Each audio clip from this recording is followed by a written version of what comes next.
Kung titignan mo yung pupuntahan, di ba parang malayo? Pero kapag lilingunin mo yung pinanggagalingan, malayo ka na.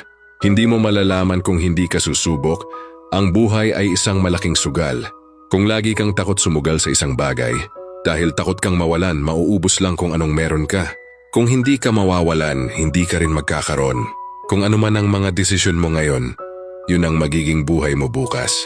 Lakasan mo lang yung loob mo dahil ang mundong to, aapakan lang ang mga mahihina. Ibangon mo palagi ang sarili mo. Palang araw magugulat ka na lang na ang layo na pala ng narating mo.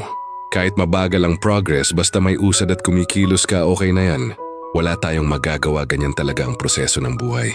Lahat tayo nakakaranas ng hirap, hindi natin alam kung hanggang kailan tayo dito sa mundo. Kaya mas piliin mo maging mabuting tao.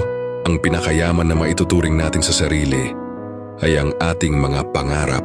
Kapag handa kang abutin yung mga pangarap mo, hinding-hindi ka maghihirap. Kung lagi kang may pinagdaanan sa buhay or pagsubok, pruweba lang yan na isa kang magiting na sundalo. Sa mga pagsubok, diyan ka aangat, diyan ka babaguhin. Hindi ka magtatagal sa mundo, kaya lubos-lubusin mo na gawin yung mga bagay na nais mo.